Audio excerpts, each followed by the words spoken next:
À un moment, on se sent en sécurité, et la seconde d'après, la police est en route. Enfin, c'est l'impression que l'on a, tu n'es pas invité à la retraite de mon entreprise. Les mots de Victoria restèrent suspendus dans l'air comme la fumée d'un incendie domestique, acide et suffocant. Elle se tenait dans notre cuisine, ses doigts parfaitement manucurés enroulés autour de sa tasse de café, ses talons de créateur claquant contre le sol en marbre alors qu'elle changeait de position. La lumière du matin qui traversait nos baies vitrées accrochait les reflets de ses cheveux auburn. Des cheveux dans lesquels j'avais l'habitude de passer mes doigts en des temps meilleurs. Pardon ? J'ai posé mon journal, la section financière que je faisais semblant de lire tout en la regardant se préparer pour ce qu'elle considérait clairement comme le week-end le plus important de sa carrière. Les conjoints ne sont pas appropriés pour cette retraite particulière, a-t-elle poursuivi, sur un ton suggérant qu'elle expliquait une évidence à un enfant particulièrement lent. Frontière professionnelle, Alex. La planification stratégique exige de la concentration. J'ai hoché la tête lentement, traitant cette information tout en étudiant son visage. Victoria avait toujours été belle, mais dernièrement, il y avait quelque chose de différent chez elle. Une lueur qui venait des secrets, de l'excitation pour des choses qui ne m'incluaient pas. Elle la portait comme un parfum coûteux. Subtil, mais indubitable une fois qu'on le remarquait. Planification stratégique, ai-je répété. Bien sûr, on ne peut pas avoir des maris qui encombrent le paysage stratégique. Elle a manqué le sarcasme entièrement ou a choisi de l'ignorer. Exactement. Richard pense. Richard pense. Les mots avaient un goût amer. Richard Thornton, son patron, le PDG et enfant chéri avec son bureau d'angle, sa collection de montres vintage et son habitude de convoquer des réunions qui s'éternisaient tard dans la soirée. Que pense Richard des frontières professionnelles ? Les joues de Victoria ont légèrement rougi, un signe que j'avais appris à reconnaître au cours de nos 8 années de mariage. Il pense que l'équipe de direction a besoin de temps ininterrompu pour se concentrer sur les prévisions du 4e trimestre et les discussions de fusion. Temps ininterrompu. J'ai plié le journal soigneusement, marquant chaque bord avec une précision délibérée. Dans un complexe de luxe à la montagne. Juste l'équipe de direction. C'est une retraite de travail, Alex, pas des vacances. C'est ça. Travail. Compris. Je me suis levé, portant ma tasse de café à l'évier. Par la fenêtre, je pouvais voir notre voisine, Madame Henderson, promener son vieux caniche. La même routine qu'elle suivait depuis les 15 années que nous vivions dans cette maison. Certaines choses ne changeaient jamais. D'autres changeaient quand on ne faisait pas attention. Victoria a jeté un coup d'œil à son téléphone, ses doigts volant sur l'écran. SMS. Toujours des SMS. Je dois finir de faire mes bagages. Richard passe me prendre dans 1 heure. Richard passe te prendre ? Le service de voiture de l'entreprise était surbooké. Elle n'a pas levé les yeux de son téléphone en mentant. Victoria avait toujours été une très mauvaise menteuse, mais ces derniers temps, elle s'était beaucoup entraînée. Je l'ai regardée disparaître à l'étage, écoutant ses talons claquer sur le parquet de notre chambre où elle dormait sur le bord extrême du matelas king size depuis des mois, où elle gardait son téléphone face contre terre sur la table de nuit. Où elle avait commencé à prendre des douches avec la porte de la salle de bain verrouillée. Le café dans ma tasse avait refroidi. Je l'ai vidé dans l'évier et me suis dirigé vers mon bureau à domicile, une chambre d'amis convertie où je passais le plus clair de mon temps ces derniers temps. Les murs étaient tapissés d'étagères remplies de revues d'affaires, de textes juridiques et, occasionnellement, d'un thriller. Bazar de Stephen King trônait sur le coin de mon bureau, un marque-page à mi-chemin. Je le lisais lentement, savourant le talent particulier de King pour montrer comment des gens ordinaires pouvaient devenir des monstres lorsqu'on les poussait assez loin. Mon ordinateur s'est allumé et j'ai ouvert mes emails. 17 nouveaux messages, la plupart de la correspondance commerciale de routine, mais là, 3e en partant du haut, se trouvait celui que j'attendais. Objet, transaction terminée. Waverly Holdings LLC. Alexander, toute la documentation a été déposée auprès de la SEC. L'acquisition des parts majoritaires de Thornton Industries est maintenant complète et publique. Vous êtes officiellement l'actionnaire de contrôle à compter de 9 heures. Heure normale de l'Est. Félicitations pour votre achat. Cordialement, Michael Patterson, Patterson Williams & Associates. Je me suis adossé à ma chaise, un sourire tirant les coins de ma bouche. 6 mois de planification minutieuse, d'achat d'actions via des sociétés écrans, de manœuvres patientes pendant que ma femme planifiait ses retraites stratégiques avec son patron. Victoria travaillait dans les relations publiques pour Thornton Industries, façonnant l'image de l'entreprise, gérant sa réputation. Elle était très douée dans son travail. Elle comprenait l'importance des apparences, du contrôle des récits. Elle était sur le point de recevoir une leçon magistrale dans les deux domaines. À l'étage, je pouvais l'entendre bouger, le bruit des tiroirs qui s'ouvraient et se fermaient, la fermeture éclair d'une valise. Elle fredonnait quelque chose, un air que je ne reconnaissais pas heureuse. Elle était heureuse de cette retraite, de son temps ininterrompu avec Richard. Mon téléphone a vibré. Un SMS de Jonah Martinez, mon plus vieil ami et la chose la plus proche d'un frère que j'avais. Nous avions grandi ensemble dans le quartier ouvrier du sud de la ville, à l'époque où Victoria était encore Victoria Ashworth, fille d'un promoteur immobilier, étudiante dans l'université privée où elle avait appris à parler en jargon d'entreprise et de frontières professionnelles. Bière ce soir? Sarah rend visite à sa sœur. J'ai répondu, je passe mon tour. Je travaille sur un projet. Tout va bien? Tout est sur le point d'être parfait. 3 petits points sont apparus, puis ont disparu. Jonah savait qu'il ne fallait pas insister quand je devenais cryptique. Il avait été mon témoin au mariage. Il avait vu Victoria se transformer, passant de la femme charmante dont j'étais tombé amoureux à la cadre ambitieuse qui oubliait d'inviter son mari aux fonctions de l'entreprise. Alex. La voix de Victoria a dérivé depuis l'étage. As-tu vu mon blazer noir? Celui d'Armani. Regarde dans le placard de la chambre d'amis, ai-je crié en retour. Tu l'as déplacé là-bas la semaine dernière. La chambre d'amis où elle accrochait ses vêtements de travail ces derniers temps, les gardant séparés des vêtements décontractés dans notre placard commun. Un autre petit changement, un autre déplacement dans le paysage de notre mariage. J'ai ouvert une nouvelle fenêtre de navigateur et me suis connecté au portail des employés de Thornton Industries. En tant que nouvel actionnaire majoritaire, j'avais accès à tout. Dossier des employés, communication interne, système de calendrier.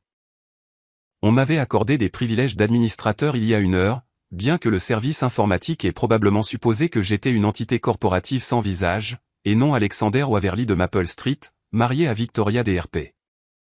Le calendrier de Victoria était une œuvre d'art, codé par couleur, méticuleusement organisé, chaque réunion et rendez-vous consigné avec une précision militaire. Il y avait les éléments de routine, les réunions du personnel, les appels clients, le déjeuner avec l'équipe marketing, mais dispersés à travers tout cela se trouvaient les entrées intéressantes. Session stratégique avec R. Thornton, planification de projet, bureau RT, dîner de travail, discuter des initiatives Q4 tous après les heures de bureau, tous en tête-à-tête. La retraite était bloquée pour tout le week-end, du vendredi après-midi au dimanche soir. Retraite de planification exécutive, Mountain View Resort. Aucun autre détail, mais je n'en avais pas besoin. J'avais déjà appelé le complexe, une conversation très éclairante avec le concierge au sujet de leur forfait d'entreprise et de l'agencement des chambres. Je suis prête. Victoria est apparue dans l'encadrement de la porte de mon bureau, tirant une valise derrière elle. Elle s'était changée pour une robe bleu marine qui épousait ses formes, associée à des talons qui ajoutaient 7 cm à sa taille. Professionnelle mais séduisante. Le genre de tenue qui suggérait la compétence tout en laissant entendre ce qui se cachait sous le vernis corporatif. Tu es magnifique, ai-je dit, et je le pensais. Même maintenant, même en sachant ce que je savais, elle pouvait encore me couper le souffle. Son expression s'est adoucie un instant, et j'ai entrevu la femme que j'avais épousée. Merci. Je serai de retour dimanche soir. Il y a des restes de chinois dans le frigo, et je crois qu'il y a de la pizza surgelée. Je me débrouillerai. Je me suis levé, j'ai marché vers elle. Elle s'est légèrement tendue à mon approche, mais ne s'est pas reculée quand j'ai embrassé son front. Passe une retraite productive. Je le ferai. Elle a hésité comme si elle voulait dire autre chose, puis a secoué la tête. Je devrais y aller. Richard sera là d'une minute à l'autre. Comme sur un signal, un klaxon de voiture a retenti dehors. Pas le service de voiture de l'entreprise. Je pouvais voir par la fenêtre que c'était la BMW personnelle de Richard, le cabriolet argenté dont il était si fier. Il était assis au volant, portant des lunettes de soleil aviateur malgré le ciel couvert, ressemblant à un homme partant pour un week-end romantique plutôt que pour une session de planification d'entreprise. Victoria a attrapé sa valise et s'est dirigée vers la porte, puis s'est arrêtée. Alex, je sais que les choses ont été différentes entre nous ces derniers temps. Je veux dire, peut-être qu'à mon retour, nous pourrions parler. Peut-être que nous pourrions, ai-je convenu. Profite de ta planification stratégique. Elle a souri, un sourire sincère qui m'a rappelé pourquoi j'étais tombé amoureux d'elle au départ, puis a disparu par la porte d'entrée. J'ai regardé par la fenêtre Richard sortir pour l'aider avec sa valise, sa main s'attardant dans le bas de son dos alors qu'il la guidait vers le siège passager.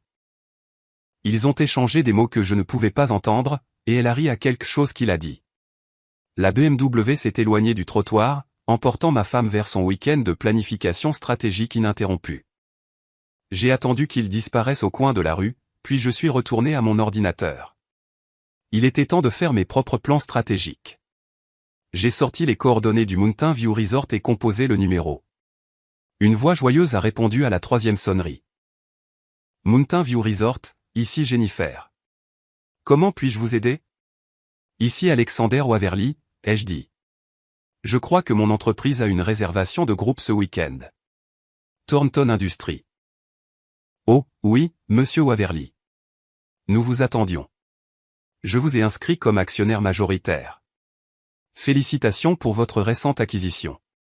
C'était partout dans les nouvelles économiques ce matin. Intéressant. Les nouvelles voyageaient vite. Merci.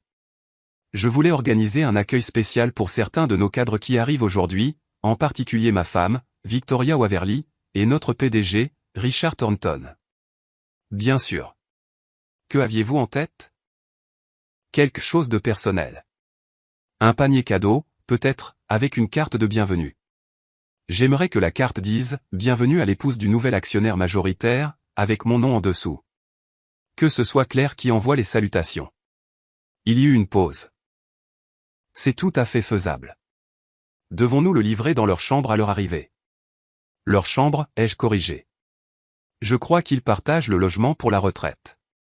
Réduction des coûts de l'entreprise. Vous comprenez? Une autre pause. Plus longue cette fois.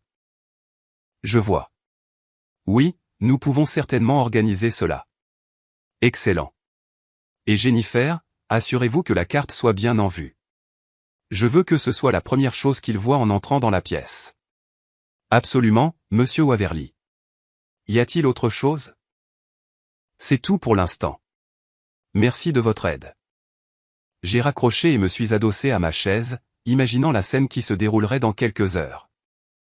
Victoria et Richard, rouges d'excitation à propos de leur week-end romantique déguisé en retraite d'affaires, entrant dans leur suite de luxe pour trouver un message clair comme de l'eau de roche sur qui détenait exactement le pouvoir dans cette relation.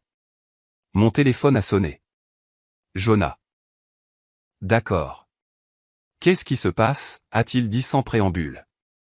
Tu as ce ton. Quel ton? Le ton que tu as quand tu as 3 coups d'avance aux échecs et que ton adversaire ne sait pas qu'il est déjà battu. Je te connais depuis 25 ans, Alex. Accouche. J'ai réfléchi à ce que je devais lui dire. Jonah était loyal, mais il était aussi pragmatique. Il pourrait essayer de me dissuader de ce que je planifiais, suggérer une thérapie ou une médiation ou une autre approche raisonnable des problèmes conjugaux. Victoria a une liaison, ai-je dit simplement. Silence à l'autre bout de la ligne. Tu es sûr? Complètement sûr. Avec qui? Son patron, Richard Thornton. Le PDG.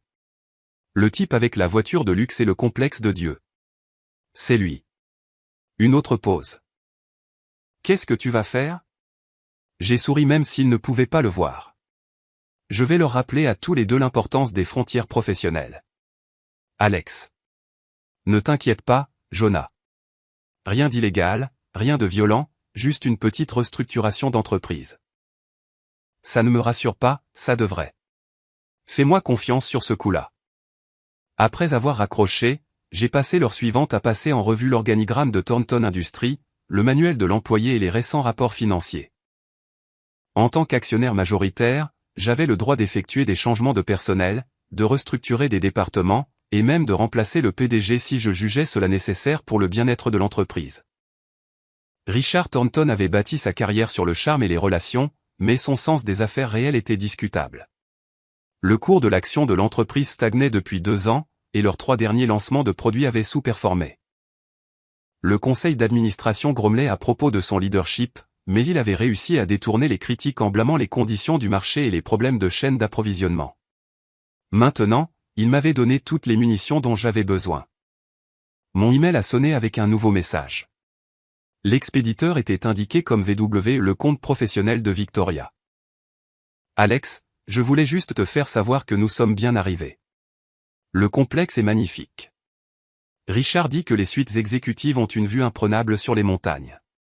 On se parle dimanche. J'ai fixé le message un long moment. Analysant les mensonges désinvoltes intégrés dans le langage d'entreprise. Nous sommes bien arrivés. Richard dit. Elle n'essayait même plus de maintenir les apparences. J'ai répondu, content que vous soyez arrivés. Profite de ta planification stratégique. Hâte d'entendre tout ça à ton retour. Ensuite, j'ai ouvert un nouveau document et commencé à rédiger un mémo au conseil d'administration de Thornton Industries. La ligne d'objet indiquait « Révision immédiate du personnel, normes de conduite des cadres ». Dehors, des nuages d'orage s'amoncelaient au-dessus de notre quartier de banlieue tranquille. Madame Henderson se pressait avec son caniche, tous deux impatients de rentrer avant que la pluie ne commence. Je pouvais la sentir dans l'air, cette odeur électrique qui précède un bon orage. Un temps parfait pour ce qui arrivait. Le samedi matin, l'orage était passé, laissant le monde lavé et étincelant sous un soleil d'automne brillant. J'avais mieux dormi que depuis des mois, le genre de sommeil profond et sans rêve qui vient d'avoir la conscience tranquille et un plan solide. Mon téléphone vibrait depuis l'aube. 17 appels manqués de Victoria, 12 messages vocaux et une série de SMS de plus en plus frénétiques. Alex, rappelle-moi immédiatement. Il y a eu une sorte d'erreur. L'hôtel pense que tu possèdes l'entreprise. Appelle-moi maintenant. Je me suis versé une tasse de café et j'ai fait défiler les messages tout en me tenant à la fenêtre de la cuisine. La lumière du matin révélait les dégâts de la tempête de la nuit dernière. Quelques branches tombées, des feuilles éparpillées, le chaos général qui survient après que la nature a remanié le paysage. Parfois, la destruction était nécessaire au renouveau. Les messages vocaux étaient encore meilleurs que les SMS. Je les ai écoutés sur haut-parleur pendant que je préparais le petit déjeuner. La voix de Victoria devenait plus désespérée à chaque message. Alex, c'est moi. Il y a eu une sorte de confusion à l'hôtel. Ils ont livré un panier cadeau à la chambre. Et la carte dit quelque chose à propos de toi étant actionnaire. Évidemment, il y a une erreur avec les noms. Rappelle-moi. Alex, où es-tu? J'essaie de te joindre depuis des heures. Richard pose des questions auxquelles je ne peux pas répondre. S'il te plaît. Rappelle-moi. Ce n'est plus drôle. Le directeur de l'hôtel a confirmé que tu es listé comme actionnaire majoritaire de Thornton Industries. C'est impossible. Tu travailles dans le conseil. Tu ne possèdes pas d'entreprise. Rappelle-moi tout de suite. Le dernier message vocal était mon préféré. Sa voix tremblait, le calme professionnel se fissurant enfin. Alex, je sais que tu reçois ces messages. Quel que soit le jeu auquel tu joues, il faut que ça cesse. Richard est furieux. Le conseil pose des questions. Mon travail pourrait être en danger. S'il te plaît, rappelle-moi et explique ce qui se passe. J'ai supprimé tous les messages et bloqué son numéro. Elle avait eu des mois pour expliquer ce qui se passait dans notre mariage. Maintenant, c'était à mon tour de contrôler le récit. Mon ordinateur portable a émis une notification de nouvel email. L'expéditeur était Richard Thornton, utilisant son compte Gmail personnel plutôt que son email professionnel. L'objet indiquait « Urgent, besoin de parler ». Alex, je pense qu'il y a un malentendu important. Victoria a mentionné que vous pourriez avoir une sorte d'intérêt commercial qui cause de la confusion avec le personnel de l'hôtel. J'apprécierais l'occasion d'éclaircir cela. D'homme à homme. Pourriez-vous m'appeler dès que possible? Cordialement, Richard. J'ai ri à haute voix. D'homme à homme. Le même Richard Thornton, qui avait des réunions clandestines avec ma femme depuis des mois, qu'il avait emmené pour un week-end romantique déguisé en planification d'entreprise, voulait avoir une conversation d'homme à homme. J'ai répondu, Richard, pas de malentendu. Vérifiez les dépôts à la SEC d'hier matin. J'ai acquis une participation majoritaire dans Thornton Industries via Waverly Holdings LLC. Depuis vendredi à 9 h, vous travaillez pour moi. Nous aurons certainement besoin de parler. Lundi matin. 8 heures précises. Mon bureau. Cordialement, Alexander Waverly. Actionnaire majoritaire. Thornton Industries. J'ai appuyé sur envoyer et j'ai immédiatement ouvert le système de communication interne de l'entreprise. En tant qu'actionnaire de contrôle, j'avais un accès administratif à tout. Serveur de messagerie, dossier du personnel, images de sécurité de l'immeuble de bureau. C'était étonnant ce que les gens pensaient être privés quand ils n'étaient que des employés, ne réalisant pas que quelqu'un plus haut dans la chaîne alimentaire pouvait regarder. Les images de sécurité des 3 derniers mois racontaient toute une histoire. Il y avait Victoria restant tard dans le bureau de Richard un mardi soir d'août. L'équipe de nettoyage travaillant autour d'eux pendant qu'ils étaient assis l'un près de l'autre à examiner des documents. Les revoilà la semaine suivante, partageant ce qui ressemblait à un dîner intime dans la salle de conférence exécutive. Et là, il y a tout juste 2 semaines, la main de Richard sur l'épaule de Victoria alors qu'il se tenait près des baies vitrées de son bureau d'angle, les lumières de la ville scintillant en contrebas comme des étoiles. J'ai téléchargé les clips pertinents et les ai enregistrés dans un dossier sécurisé. Des preuves pour plus tard. Mon téléphone a sonné. Numéro inconnu, mais j'ai reconnu l'indicatif régional. Mountain View Resort. Monsieur Waverly, c'est Jennifer du complexe. J'espère que je ne vous dérange pas, pas du tout, Jennifer. Comment puis-je vous aider? Eh bien, monsieur, nous avons eu des développements intéressants depuis que nous avons parlé hier. Votre femme et monsieur Thornton ont quitté l'hôtel tôt ce matin, très tôt, vers 6 heures. Étaient-ils satisfaits de leur hébergement? Une pause. Ils semblaient assez contrariés, en fait. Il y a eu une discussion à la réception concernant des litiges de facturation et des politiques d'entreprise. Monsieur Thornton a été assez vocal sur son insatisfaction concernant notre service. Je suis désolé d'entendre cela. J'espère qu'ils n'ont pas été impolis envers votre personnel. Rien que nous ne puissions gérer, monsieur. Nous voyons de tout. Mais je voulais vous faire savoir qu'ils ont laissé plusieurs messages nous demandant de vous contacter directement. Quelque chose à propos d'affaires urgentes. J'apprécie que vous me teniez au courant, Jennifer. S'ils rappellent, dites-leur s'il vous plaît que toutes les communications d'entreprise doivent passer par les canaux appropriés. Le conseil d'administration se réunira lundi matin pour discuter des récents changements organisationnels. Bien sûr, monsieur Waverly. Et monsieur, le panier cadeau était une belle touche. Très révélateur. Après avoir raccroché, j'ai passé 1 heure à faire des recherches sur le droit des sociétés, en particulier les réglementations concernant la conduite des dirigeants et les politiques de conflit d'intérêts. Thornton Industries avait un manuel de l'employé détaillé qui couvrait la fraternisation entre superviseurs et subordonnés, complet avec des procédures disciplinaires et des motifs de licenciement. Richard avait signé le manuel lorsqu'il était devenu PDG. Victoria l'avait signé lors de son embauche au RP. Tous deux avaient reconnu comprendre la position de l'entreprise sur les relations au travail et l'importance de maintenir des frontières professionnelles. L'ironie était délicieuse. On a sonné à ma porte à midi. J'ai regardé par le Judas pour voir Jonah debout sur mon porche, tenant un sac de notre épicerie fine préférée et arborant l'expression qu'il avait quand il pensait que j'étais sur le point de faire quelque chose de spectaculairement stupide.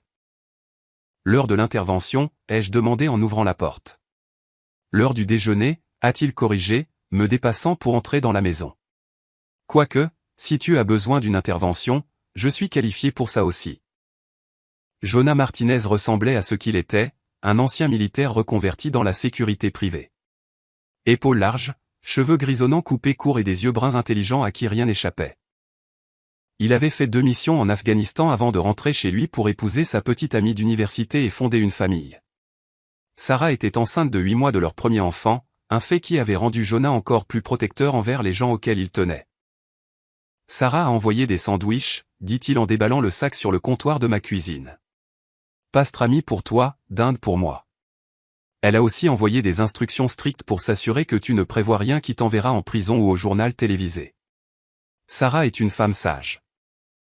Elle l'est, c'est pourquoi je l'ai épousée au lieu de la laisser s'enfuir avec son patron. Il m'a fixé du regard. Tu veux me dire ce qui se passe vraiment? Je l'ai mis au courant des détails pendant que nous mangions. L'acquisition des actions, la révélation de l'hôtel, le départ précipité. Jonah a écouté sans interrompre, hochant parfois la tête ou haussant un sourcil, mais gardant ses pensées pour lui jusqu'à ce que j'ai fini. Donc, tu as acheté son entreprise, a-t-il dit finalement. J'ai acheté une participation majoritaire dans son entreprise. Il y a une différence. Ah bon? Parce que de là où je suis assis, on dirait que tu viens de déclarer une guerre nucléaire à ton mariage. Mon mariage était déjà terminé, Jonah. J'ai juste décidé d'arrêter de prétendre le contraire. Il est resté silencieux un moment, étudiant mon visage. Tu es sûr de toi? Parce qu'une fois que tu t'engages sur cette voie, il n'y a pas de retour en arrière. Tu seras le type qui a détruit la carrière de sa femme pour se venger d'une liaison. Je serai le type qui a tenu les employés responsables de la violation de la politique de l'entreprise. C'est du baratin d'entreprise et tu le sais. J'ai croisé son regard. Elle a choisi Richard plutôt que moi il y a des mois. La seule question était de savoir si j'allais le découvrir par accident ou prendre le contrôle de la situation moi-même. Et prendre le contrôle signifie quoi exactement? Ça signifie rappeler à toutes les personnes impliquées que les actions ont des conséquences. Que les frontières professionnelles existent pour une raison. Que certains jeux ont des enjeux plus élevés que d'autres. Jonah a fini son sandwich et s'est adossé à sa chaise. De quoi as-tu besoin de ma part? La question m'a surpris. Je m'attendais à plus d'arguments, plus de tentatives pour me dissuader de mon plan. Tu ne vas pas essayer de m'arrêter? Je te connais depuis qu'on a 12 ans, Alex. Quand tu as pris une décision, tu vas jusqu'au bout. La question est de savoir si tu vas faire ça seul ou avec du renfort. Quel genre de renfort? Le genre qui s'assure que tu ne franchis aucune ligne que tu ne peux pas effacer. Le genre qui t'empêche de faire quelque chose que tu regretteras quand la colère sera retombée. J'ai hoché la tête lentement. Jonah avait raison. La colère était un carburant utile, mais elle pouvait aussi mener à des erreurs. Je devais rester intelligent, rester dans la légalité, rester concentré sur l'objectif. Lundi matin, ai-je dit. Je convoque une réunion du conseil d'administration pour discuter des récents problèmes de personnel. Richard va probablement essayer de rallier du soutien, peut-être me peindre comme une sorte de raideur d'entreprise essayant de détruire la société. Le conseil le soutiendra-t-il? Pas quand ils verront les preuves de sa conduite. Pas quand ils réaliseront les problèmes de responsabilité impliqués par un PDG qui couche avec des subordonnés. Et Victoria? Je suis resté silencieux un long moment, pensant à la voix de ma femme sur ses messages vocaux, le désespoir et la confusion alors que son monde soigneusement construit s'effondrait autour d'elle.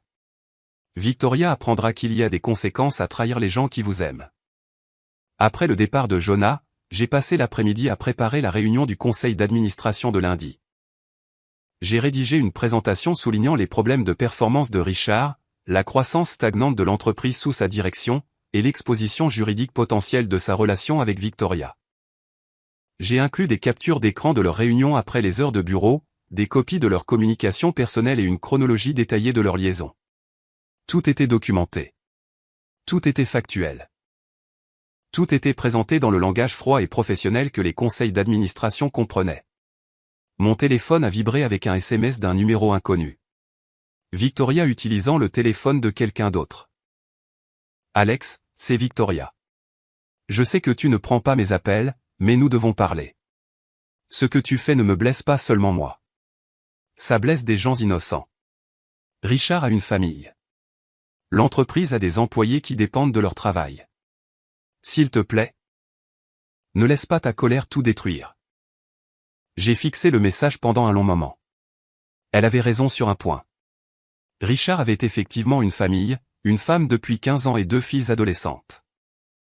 Je me demandais si elles étaient au courant de ses sessions de planification stratégique avec ma femme, de ses dîners de travail et de ses séances de stratégie tardive. J'ai répondu, tu aurais dû penser aux gens innocents avant de décider d'avoir une liaison avec ton patron marié. Les frontières professionnelles fonctionnent dans les deux sens, Victoria. Sa réponse est arrivée immédiatement. Ce n'est pas ce que tu crois. C'est exactement ce que je crois. À lundi. J'ai éteint mon téléphone et passé la soirée à lire, essayant de me perdre dans la représentation magistrale par Stephen King des secrets des petites villes et des façons dont les gens ordinaires pouvaient devenir des monstres lorsqu'ils étaient poussés à bout. Les parallèles ne m'échappaient pas. Dehors, un autre orage se préparait. Je pouvais voir des éclairs scintiller au loin, encore à des kilomètres, mais se rapprochant. Lundi matin, l'air serait de nouveau clair, lavé par la pluie. Un temps parfait pour de nouveaux départs. Lundi matin est arrivé gris et froid avec le genre de bruine persistante qui rendait tout légèrement flou. Je me tenais dans mon dressing à 6 heures, choisissant mon armure pour la journée à venir. Le costume bleu marine que Victoria m'avait acheté pour notre 5e anniversaire. Celui dont elle disait qu'il me donnait l'air d'un homme qui avait sa place dans les salles de conseil. Des chaussures en cuir italien cirées jusqu'à ce qu'elles brillent comme un miroir.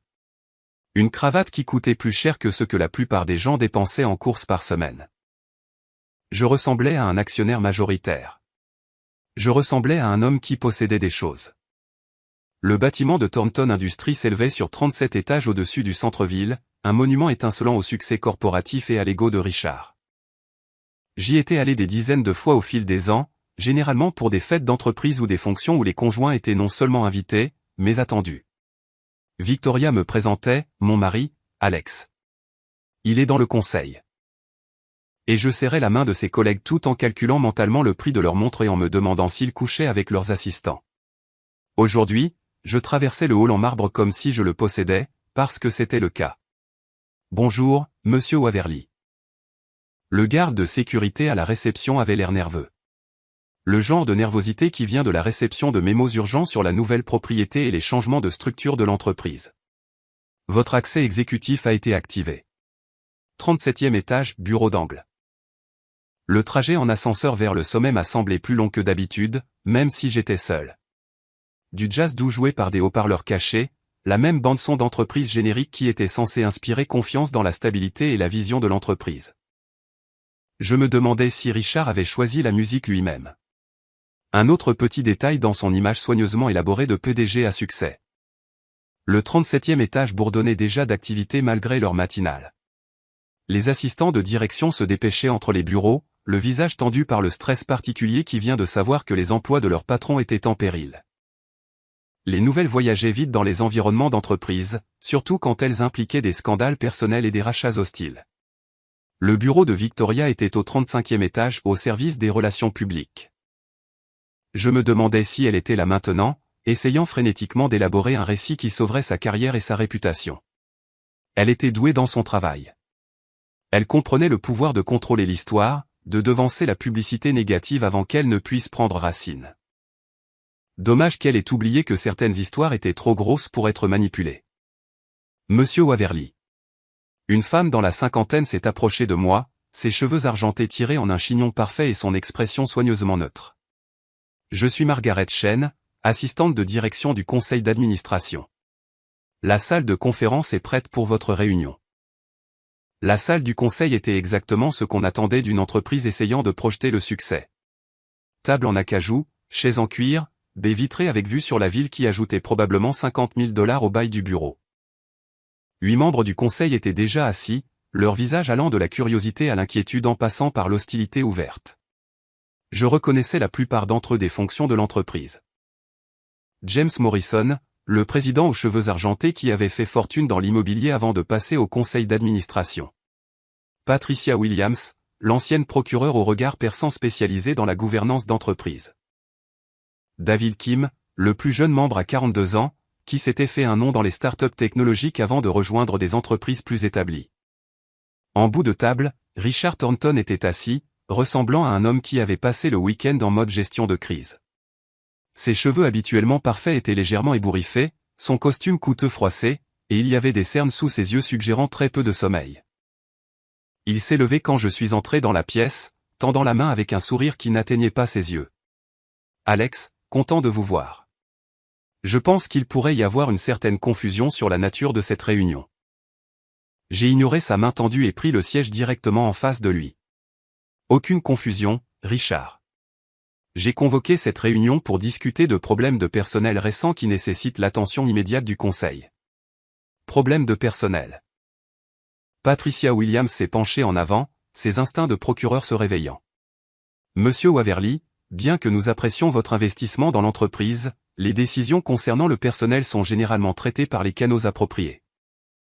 Elles le sont, en effet, ai-je convenu en ouvrant mon ordinateur portable et en le connectant au système de projection de la salle. C'est pourquoi j'ai préparé une présentation complète sur les violations de conduite des cadres et leur impact potentiel sur la responsabilité de l'entreprise. La salle est devenue silencieuse. Le visage de Richard était devenu blême, mais il essayait encore de garder le contrôle. Alex, je pense que nous devrions en discuter en privé avant d'impliquer le conseil dans ce qui pourrait être une affaire personnelle. Il n'y a rien de personnel dans les violations de la politique de l'entreprise, ai-je dit en cliquant sur la première diapositive de ma présentation. Tout ce que je m'apprête à vous montrer est documenté, factuel et pertinent pour la responsabilité fiduciaire du conseil envers les actionnaires. La première diapositive était simple, révision de la conduite des cadres, violation de politique et exposition juridique. La deuxième diapositive montrait une chronologie de la relation de Richard avec Victoria basée sur les images de sécurité, les dossiers de mai et les entrées de calendrier. Comme vous pouvez le voir, ai-je continué, ma voix stable et professionnelle. Il y a eu un modèle de violation de politique impliquant le PDG et une employée subalterne. Ces violations créent une exposition juridique importante pour l'entreprise et démontrent un échec de leadership qui nécessite une correction immédiate. James Morrison s'est raclé la gorge. Monsieur Waverly, ce sont des allégations sérieuses. Avez-vous des preuves concrètes? J'ai cliqué sur la diapositive suivante qui montrait une capture d'écran de Richard et Victoria dans son bureau à 21h un mardi soir, sa main sur son épaule alors qu'il regardait les lumières de la ville. Image de sécurité du 15 août. Notez l'horodatage et la nature intime de leur interaction. Un autre clic. Une autre image. Celle-ci les montrait quittant le bâtiment ensemble à 23h, la main de Richard dans le bas du dos de Victoria alors qu'il la guidait vers sa BMW dans le garage exécutif. 22 août, partant ensemble après ce qui a été consigné comme une session de planification stratégique dans le calendrier de Monsieur Thornton. J'ai continué à travers la présentation, chaque diapositive construisant une image claire d'une relation inappropriée entre un PDG et sa subordonnée. Des échanges de mails qui étaient trop personnels pour une communication professionnelle, des entrées de calendrier pour des dîners privés déguisés en réunions d'affaires, la retraite du week-end où ils avaient partagé un logement tout en prétendant que c'était une fonction de l'entreprise. Au moment où j'ai terminé, la salle était complètement silencieuse. Richard avait l'air de vouloir ramper sous la table et disparaître. Plusieurs membres du conseil prenaient des notes, leur visage sombre réalisant ce que cela signifiait pour l'entreprise. Le manuel de l'employé est clair sur les relations entre superviseurs et subordonnés, ai-je conclu. Il est également clair sur les mesures disciplinaires requises lorsque ces politiques sont violées. Le conseil a la responsabilité d'agir sur ces informations. Patricia Williams fut la première à parler. Richard, comment répondez-vous à ces allégations?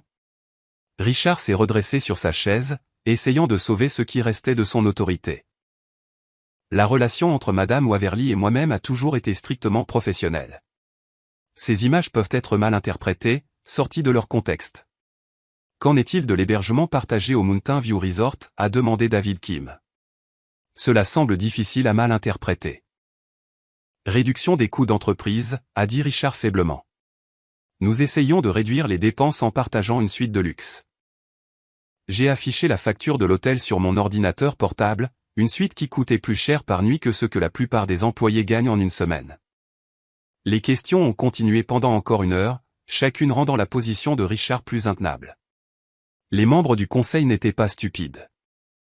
Ils pouvaient voir les preuves, comprendre les implications, reconnaître l'exposition juridique qui venait d'avoir un PDG qui pensait que la politique de l'entreprise ne s'appliquait pas à lui. Finalement, James Morrison a demandé une suspension de séance. Le conseil doit en discuter en privé. Monsieur Waverly, Monsieur Thornton, veuillez attendre dehors pendant que nous délibérons. J'ai rangé mon ordinateur portable et me suis dirigé vers la porte. Richard me suivait comme un homme marchant vers son exécution. Dans le couloir, il m'a attrapé le bras. Alex, s'il te plaît, parlons de ça raisonnablement.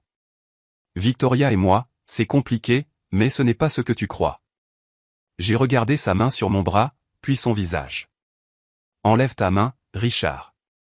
Il a lâché mon bras, mais n'a pas reculé. Tu détruis la vie des gens pour un malentendu. Je tiens les gens responsables de leur choix. Il y a une différence. Victoria t'aime. Elle a fait une erreur, mais elle t'aime. J'ai ri. Un son sans humour. Victoria aime l'idée d'avoir le beurre et l'argent du beurre. Un mariage stable et une liaison excitante, une vie de famille sûre et un amant puissant. Mais la vie ne fonctionne pas comme ça, Richard. Les choix ont des conséquences. Qu'est-ce que tu veux? De l'argent? Un règlement? Je peux faire en sorte que ça en vaille la peine. Je veux que tu comprennes quelque chose, ai-je dit en m'approchant de lui. Je veux que tu comprennes que quand tu as décidé de coucher avec ma femme, tu ne faisais pas que me trahir moi. Tu trahissais ta propre femme, tes filles, tes employés, tes actionnaires. Tu risquais tout pour quelques mois d'excitation avec une femme qui était prête à tromper son mari. Le visage de Richard est devenu rouge. Tu ne sais rien de mon mariage. Je sais que ta femme mérite mieux qu'un mari qui amène sa maîtresse aux retraites d'entreprise. Je sais que tes filles méritent mieux qu'un père qui leur ment en disant qu'il travaille tard alors qu'il est en fait dans des chambres d'hôtel avec les femmes d'autres hommes. Avant que Richard ne puisse répondre, la porte de la salle du conseil s'est ouverte. Margaret Chen est sortie, son expression soigneusement neutre. Messieurs, le conseil est prêt à annoncer sa décision. Nous sommes retournés dans la salle du conseil où James Morrison se tenait en bout de table avec un dossier dans les mains.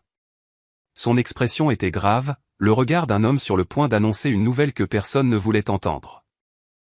Après un examen attentif des preuves présentées, a-t-il commencé, le conseil a voté pour accepter la démission de Richard Thornton en tant que PDG, effective immédiatement. Le visage de Richard est devenu blanc. Jim, tu ne peux pas être sérieux. J'ai bâti cette entreprise. J'ai augmenté la valeur pour les actionnaires de 30%. Vous avez également violé la politique de l'entreprise et créé une exposition juridique importante, a dit froidement Patricia Williams. La première responsabilité du conseil est envers les actionnaires et la réputation de l'entreprise. Qu'en est-il de Victoria, a demandé Richard désespérément.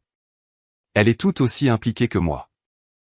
Le statut d'emploi de Madame Waverly sera examiné par le nouveau PDG par intérim, a répondu Morrison, ainsi que tout autre problème de personnel nécessitant une attention. J'ai senti une froide satisfaction s'installer dans ma poitrine. Richard était fini, sa carrière détruite par sa propre arrogance et son manque de jugement. Victoria ferait face à son propre jugement assez tôt. Qui est le PDG par intérim, a demandé Richard. Morrison m'a regardé directement. Le conseil a demandé à Monsieur Waverly d'assumer la direction temporaire pendant que nous menons une recherche pour un remplaçant permanent. La pièce a semblé s'incliner légèrement. Je m'attendais à ce que Richard soit viré. J'avais espéré que Victoria ferait face aux conséquences de ses actes, mais je ne m'attendais pas à cela. Je ne m'attendais pas à ce qu'on me remette le contrôle de toute l'entreprise. Je suis honoré de la confiance du conseil, ai-je dit prudemment. Quand souhaitez-vous que je commence? Immédiatement, a répondu Morrison. La sécurité va escorter Monsieur Thornton hors du bâtiment. Son accès a été révoqué et ses biens d'entreprise confisqués. Richard s'est levé lentement, son visage un masque de choc et de défaite. Ce n'est pas fini, Alex. Tu ne peux pas détruire la vie des gens et espérer aucune conséquence. Tu as raison, ai-je convenu. Les actions ont effectivement des conséquences. Tu es sur le point d'apprendre cette leçon de première main. La sécurité est arrivée pour escorter Richard hors du bâtiment. 2 gardes professionnels qui l'ont traité avec une efficacité polie tout en indiquant clairement qu'il n'était plus le bienvenu dans sa propre entreprise. J'ai regardé depuis les fenêtres de la salle du conseil alors qu'il était conduit à travers le hall, devant des employés qui chuchotaient et regardaient, devant les murs de marbre et les œuvres d'art d'entreprise qui avaient été la toile de fond de son ascension et de sa chute.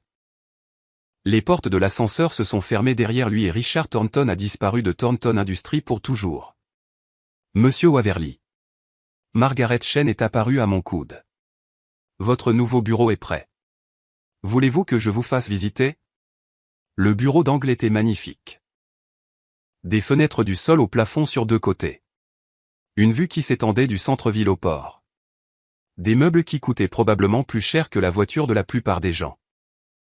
Les objets personnels de Richard avaient été retirés, laissant derrière eux les attributs du pouvoir corporatif sans la personnalité qui les avait occupés. Je me suis assis derrière le bureau massif et j'ai regardé la ville en contrebas. Quelque part dans ce bâtiment, Victoria apprenait probablement les événements de la matinée, essayant de traiter le fait que son mari était maintenant son patron et que son amant était au chômage. Mon téléphone a vibré avec un SMS d'un numéro inconnu. Alex, c'est Victoria. Il faut qu'on parle, s'il te plaît. J'ai répondu, mon bureau. 1 heure. Ensuite, je me suis adossé à ma nouvelle chaise et j'ai attendu que ma femme vienne s'expliquer à son nouveau PDG. L'heure suivante allait être très intéressante, en effet. Victoria est apparue dans l'encadrement de la porte de mon bureau à 14 heures précises, ressemblant à une femme qui avait passé la matinée en mode gestion de crise. Ses cheveux habituellement parfaits étaient légèrement ébouriffés. Son maquillage ne pouvait pas tout à fait cacher les cernes sous ses yeux, et ses mains tremblaient légèrement alors qu'elle serrait un dossier contre sa poitrine comme une armure. Elle est restée dans l'encadrement de la porte un long moment, absorbant la scène. Son mari assis derrière le bureau de Richard, portant l'autorité de Richard, occupant l'espace où elle avait passé tant de soirées intimes à planifier son avenir avec un autre homme. « Je peux entrer ?» a-t-elle demandé, sa voix soigneusement contrôlée. « Ferme la porte derrière toi », ai-je dit sans lever les yeux du dossier du personnel que j'examinais. Son dossier du personnel, complet avec les évaluations de performance, l'historique des salaires et un registre détaillé de chaque violation de politique qu'elle avait commise au cours des 6 derniers mois. Elle a fermé la porte et s'est dirigée vers la chaise en face de mon bureau, la même chaise où elle s'était probablement assise des dizaines de fois, discutant stratégie avec Richard, planifiant leur prochain coup. Riant du mari qui était trop stupide pour réaliser ce qui se passait dans son propre mariage. « Félicitations pour ta promotion », a-t-elle dit, s'installant dans la chaise avec un calme forcé. « Je suis sûr que tu es très content de toi. » J'ai finalement levé les yeux de son dossier, étudiant son visage. Même maintenant, même après tout, elle était belle. Mais il y avait quelque chose de différent dans sa beauté aujourd'hui. Une fragilité comme de la porcelaine chère avec des fissures invisibles qui éclateraient à la moindre pression. « Je suis content que le Conseil ait reconnu la nécessité d'un nouveau leadership, ai-je dit. Le mandat de Richard a été marqué par une croissance stagnante et de mauvaises décisions. Les actionnaires méritent mieux. Les actionnaires, a-t-elle répété, un rire amer s'échappant de ses lèvres. C'est de ça qu'il s'agit ?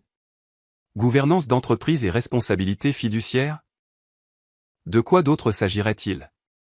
Elle s'est penchée en avant, son calme se fissurant enfin. Il s'agit de vengeance, Alex. Il s'agit de me punir pour être tombée amoureuse de quelqu'un d'autre. Tombée amoureuse. J'ai posé son dossier et lui ai accordé toute mon attention. C'est comme ça que tu appelles ça ? Parce que de là où je suis assis, ça ressemble à une femme mariée ayant une liaison avec son patron marié, violant la politique de l'entreprise et créant une exposition juridique pour l'organisation. Tu peux l'habiller en jargon d'entreprise autant que tu veux. Mais nous savons tous les deux de quoi il s'agit vraiment. De quoi s'agit-il vraiment, Victoria ? Elle est restée silencieuse un moment, étudiant mon visage comme si elle me voyait clairement pour la première fois depuis des mois. Il s'agit du fait que tu te sentais petit et impuissant, alors tu as trouvé un moyen de te rendre grand et puissant. Il s'agit d'ego, de contrôle et du besoin de gagner à tout prix. Théorie intéressante. Quelle est ton explication alternative pour l'achat d'une participation majoritaire dans ton entreprise ? Tu aurais pu me parler. Tu aurais pu me demander ce qui n'allait pas dans notre mariage, ce dont j'avais besoin, ce que nous pouvions faire pour arranger les choses. J'ai ri, un son sans chaleur. J'aurais pu te parler, Victoria ? J'essaie de te parler depuis des mois. Tu as été trop occupé avec tes sessions de planification stratégique, tes dîners de travail et tes retraites d'entreprise pour avoir des conversations avec ton mari. Ce n'est pas juste. Juste. Je me suis levé et j'ai marché vers la fenêtre, regardant la ville en contrebas. Tu veux parler de justice ? Laisse-moi te dire ce qui est juste. Juste, c'est honorer les engagements que tu prends. Juste, c'est traiter la personne que tu as épousée avec respect et honnêteté. Juste, ce n'est pas mentir au visage de ton mari pendant que tu couches avec ton patron. Je n'ai jamais voulu que ça arrive, a-t-elle dit doucement. Richard et moi, ça s'est juste développé avec le temps. Nous travaillons étroitement ensemble, passions de longues heures sur des projets, et il y avait cette connexion. Une connexion ? Je me suis retourné pour lui faire face. C'est comme ça que tu appelais ça quand vous partagiez une chambre d'hôtel au Mountain View Resort ? Son visage est devenu rouge. Comment as-tu ? Comment ai-je su ? Parce que je ne suis pas stupide, Victoria. Parce que je fais attention. Parce que quand ta femme commence à prendre des appels en privé, à travailler tard tous les soirs et a soudainement besoin d'assister à des retraites d'entreprise sans conjoint, tu commences à poser des questions. Alors tu as décidé de détruire nos deux carrières au lieu d'essayer de sauver notre mariage. J'ai décidé de tenir les gens responsables de leur choix. Richard a choisi de violer la politique de l'entreprise en ayant une liaison avec une subordonnée. Tu as choisi de trahir tes vœux de mariage. Ces choix ont des conséquences. Elle s'est levée, faisant les 100 pas vers la fenêtre et revenant, ses talons claquant contre le parquet. Qu'est-ce qui se passe maintenant? Tu me vires? Tu ruines ma réputation? Tu t'assures que je ne travaille plus jamais dans cette industrie? Cela dépend. De quoi? De si tu comprends que les actions ont des conséquences. De si tu es prête à accepter la responsabilité de tes choix au lieu d'essayer de blâmer tout le monde pour la situation que tu as créée. Elle a arrêté de faire les 100 pas et m'a regardé directement. J'accepte la responsabilité de la liaison. J'accepte la responsabilité de t'avoir menti, de t'avoir blessé, d'avoir fait des choix qui ont endommagé notre mariage. Mais je n'accepte pas la responsabilité de ta décision d'acheter cette entreprise et de détruire la vie des gens par vengeance. Détruire la vie des gens. Je suis retourné à mon bureau et j'ai pris un autre dossier. Laisse-moi te parler de vie ruinée. Victoria. Laisse-moi te parler de la femme de Richard qui est mariée avec lui depuis 15 ans et qui n'a aucune idée que son mari la trompe avec son employé. Laisse-moi te parler de ces filles qui croient que leur père est un homme d'affaires prospère au lieu d'un homme qui risque tout pour des relations inappropriées avec des subordonnés. J'ai ouvert le dossier et sorti une photographie. La famille de Richard à la fête de Noël de l'entreprise l'année dernière. Sa femme souriant fièrement alors qu'elle se tenait à côté du mari qui planifiait déjà sa prochaine liaison. Laisse-moi te parler des autres employés de cette entreprise qui travaillent sous un PDG qui pense que les règles ne s'appliquent pas à lui. Qui crée des environnements de travail hostiles et une exposition juridique parce qu'il ne peut pas garder sa vie personnelle séparée de ses responsabilités professionnelles. Victoria a fixé la photographie, le visage pâle. Tu vas le dire à sa femme. Je vais faire le nécessaire pour protéger cette entreprise et ses parties prenantes. Si cela signifie exposer le modèle d'inconduite de Richard, alors c'est ce que je ferai. Et moi? Qu'en est-il de mon travail? Je me suis rassis et j'ai rouvert son dossier du personnel. Ton travail dépend de ta capacité à exécuter tes tâches de manière professionnelle et éthique. Si tu peux faire cela, tu continueras à être employé ici. Si tu ne peux pas, tu seras licencié pour faute. Tu vas me faire travailler pour toi? Rapporter au mari que j'ai trompé?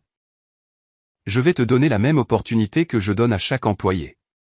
La chance de prouver que tu peux séparer ta vie personnelle de tes responsabilités professionnelles. Quelque chose que Richard et toi avez oublié comment faire. Elle est restée silencieuse un long moment, traitant les implications. Travailler pour moi signifierait des rappels quotidiens de sa trahison, une supervision constante, l'humiliation de rapporter à l'homme qu'elle avait lésé.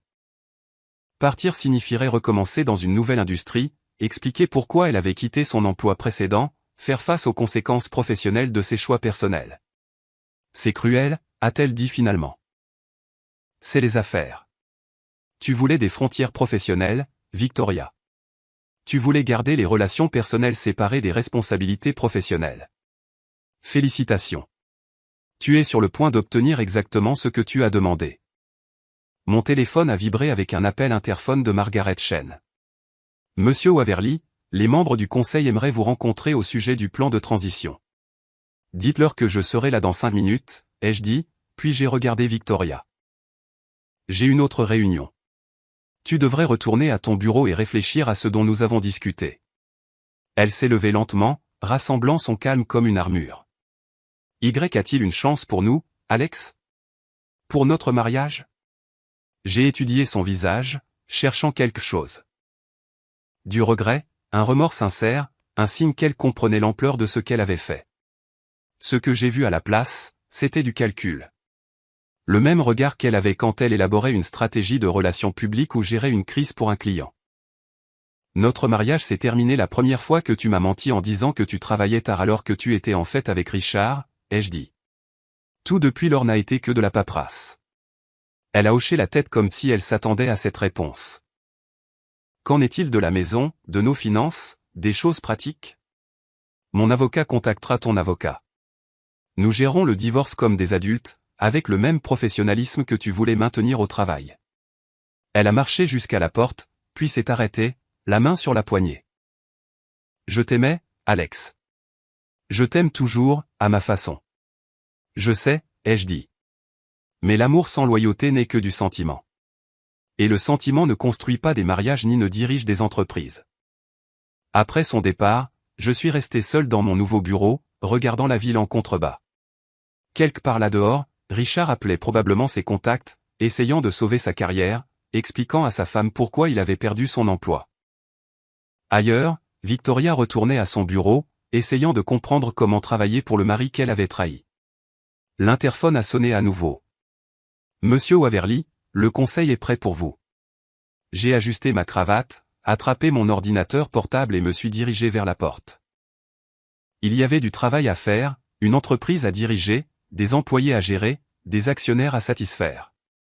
Le drame personnel était terminé. Maintenant venait la partie la plus difficile, prouver que je pouvais être le leader dont cette entreprise avait besoin, et pas seulement le mari qui avait été lésé.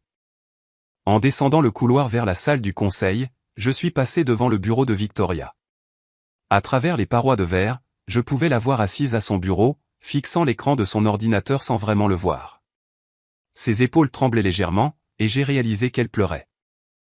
Pendant juste un instant, j'ai ressenti quelque chose qui aurait pu être du regret. Puis je me suis souvenu des mensonges, de la tromperie, des mois à me sentir comme un idiot dans mon propre mariage. Je me suis souvenu de la chambre d'hôtel qu'elle avait partagée avec Richard, des sessions de planification stratégique qui n'avaient rien à voir avec les affaires. La retraite à laquelle je n'étais pas invité parce que les conjoints n'étaient pas appropriés. J'ai continué à marcher vers la salle du conseil, vers ma nouvelle vie en tant que PDG de Thornton Industries. Derrière moi, Victoria continuait de pleurer à son bureau, pleurant le mariage qu'elle avait détruit et l'avenir qu'elle avait jeté pour quelques mois d'excitation avec un homme qui l'avait abandonné au moment où sa propre carrière était menacée. Les portes de l'ascenseur se sont fermées, m'emmenant au 37e étage où le conseil attendait pour discuter des plans de transition et de la stratégie d'entreprise. Alors que nous montions à travers le bâtiment, j'ai capté mon reflet dans les portes en acier poli. Un homme dans un costume coûteux, se portant avec la confiance qui venait d'avoir gagné une guerre que la plupart des gens ne savaient même pas être en train de se livrer. Victoria avait eu raison sur un point. Il s'agissait de pouvoir et de contrôle. Mais elle avait eu tort sur tout le reste. Ce n'était pas de la vengeance. C'était la justice. Ce n'était pas de la cruauté. C'était des conséquences. Il ne s'agissait pas de me faire sentir grand. Il s'agissait de tenir les gens responsables de leurs choix. L'ascenseur a atteint le 37e étage et les portes se sont ouvertes pour révéler Margaret Chen attendant avec une pile de documents et un emploi du temps plein de réunions. Ma nouvelle vie commençait. Construite sur les ruines de l'ancienne. Je suis sorti de l'ascenseur et suis entré dans mon avenir, laissant Victoria et ses larmes 37 étages plus bas. Le soleil du matin traversait les baies vitrées de mon bureau d'angle. En examinant les rapports trimestriels, Thornton Industries, désormais Waverly Industries, avait dépassé les prévisions pour le 3e trimestre consécutif sous ma direction. Le cours de l'action était en hausse de 18%. Les enquêtes de satisfaction des employés montraient une nette amélioration. Et nous venions de signer le plus gros contrat de l'histoire de l'entreprise. La presse économique avait été gentille avec moi, décrivant le changement de propriété comme une restructuration d'entreprise réussie plutôt que comme une vendetta personnelle. Waverly apporte une vision fraîche à une entreprise technologique stagnante, lisait-on en une de Forbes. Une nouvelle direction donne des résultats chez Waverly Industries, proclamait le Wall Street Journal. Victoria travaillait toujours au 35e étage, s'occupait toujours des relations publiques pour l'entreprise. Elle s'était adaptée à la nouvelle réalité avec le même professionnalisme qu'elle apportait à la gestion des clients difficiles. Nos interactions étaient cordiales, professionnelles, limitées aux communications d'entreprise nécessaires. Elle avait appris à séparer ses sentiments personnels de ses responsabilités professionnelles, une compétence qui l'avait bien servi dans son nouveau rôle de femme divorcée reconstruisant sa carrière. Richard avait trouvé du travail dans une petite entreprise à l'autre bout de la ville, une baisse significative par rapport à son poste précédent, mais appropriée pour un homme dont la réputation avait été ternie par son manque de jugement. Sa femme avait demandé le divorce après avoir appris la liaison, prenant la moitié de ses biens et la garde complète de leur fille. Aux dernières nouvelles, il vivait dans un studio au centre-ville, apprenant à cuisiner pour lui-même et se demandant comment sa vie soigneusement construite s'était effondrée si rapidement. Mon téléphone a vibré avec un SMS de Jonah. Dîner ce soir. Sarah veut montrer le bébé. J'ai répondu, absolument. Dis à Sarah que j'apporte le dessert. La fille de Jonah et Sarah était née il y a 3 mois, une petite fille parfaite qu'ils avaient nommée Emma. J'étais son oncle non officiel, le rôle que je m'attendais à jouer pour mes propres enfants un jour. Cet avenir était mort avec mon mariage, mais j'avais trouvé une joie inattendue à faire partie de la vie d'Emma, à la regarder découvrir le monde avec des yeux neufs et des possibilités illimitées. Mon avocat avait appelé plus tôt pour confirmer que les papiers du divorce étaient finalisés. Victoria et moi n'étions officiellement plus mariés. Notre partenariat de 8 ans dissout avec la même efficacité que nous avions autrefois apporté à d'autres transactions commerciales.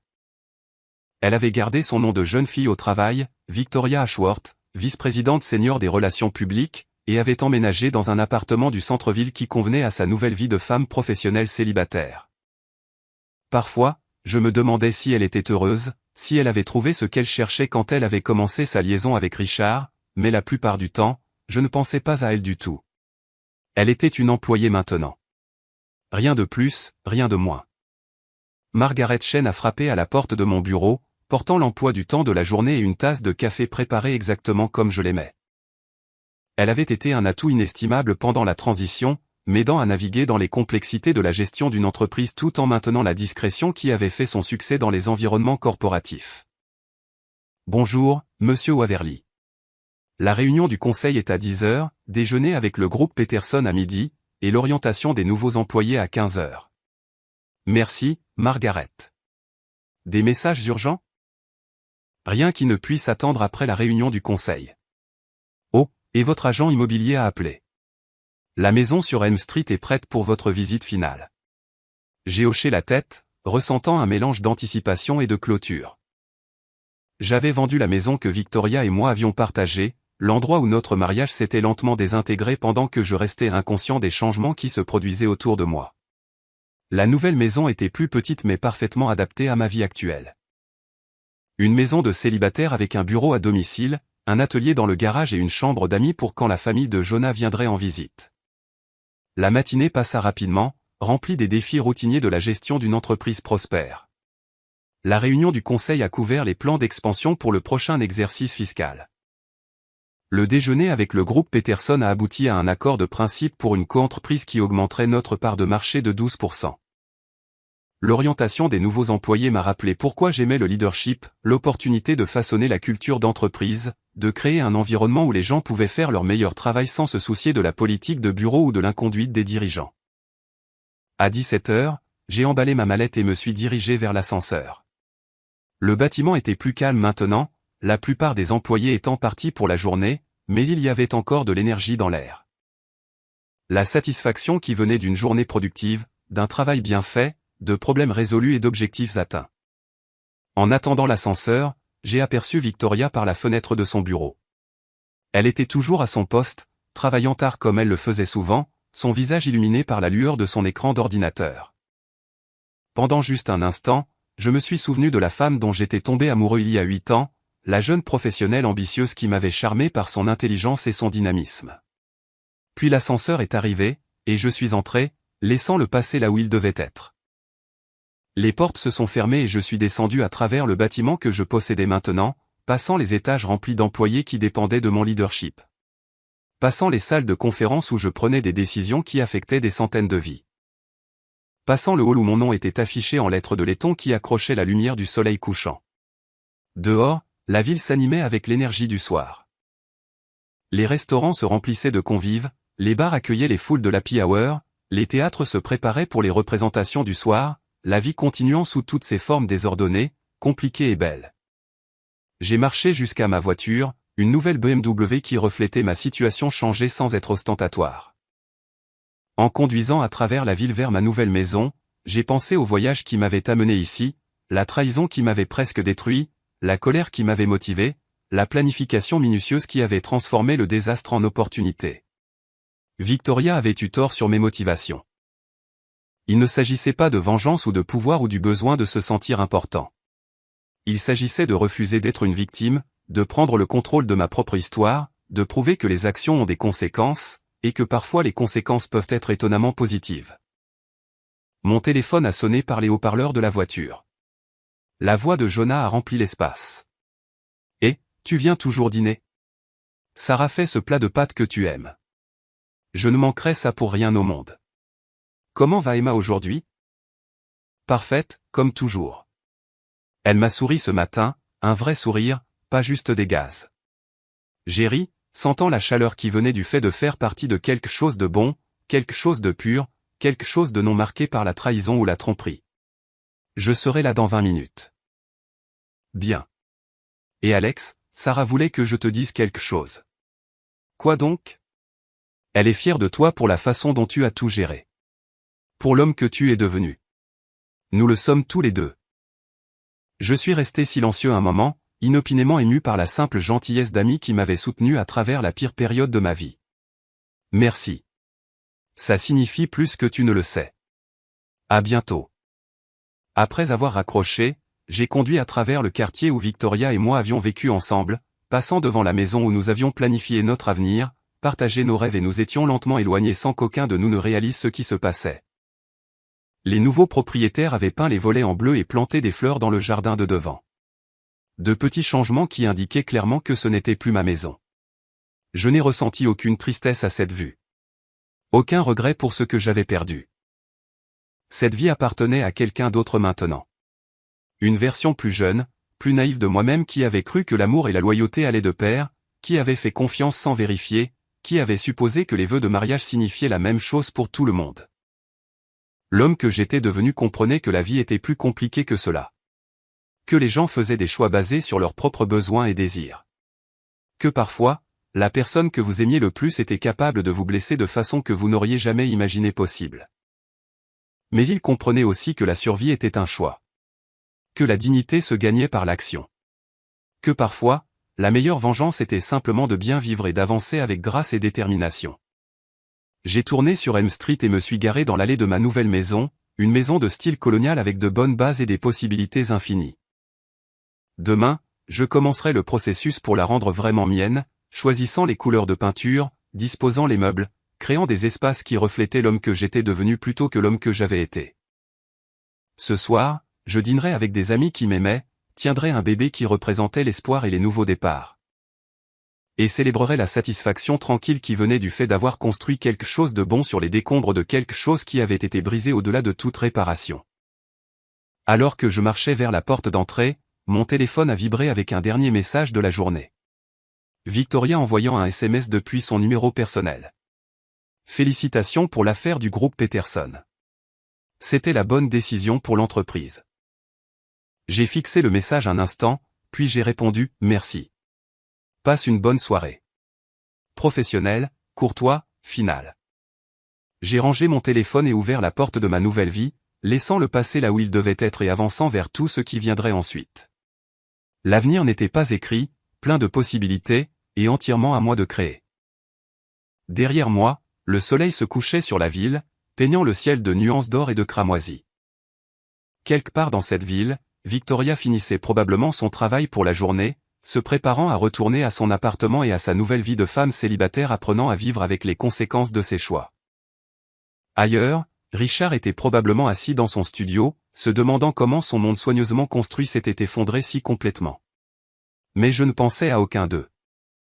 En entrant dans ma nouvelle maison et en fermant la porte derrière moi, je pensais au dîner avec des amis, au sourire d'un bébé, au rapport trimestriel qui dépassait les attentes et à une entreprise qui prospérait sous une nouvelle direction. Je pensais à l'avenir, et pour la première fois depuis des mois, cet avenir semblait vraiment brillant. L'histoire était terminée. Le chapitre suivant était sur le point de commencer.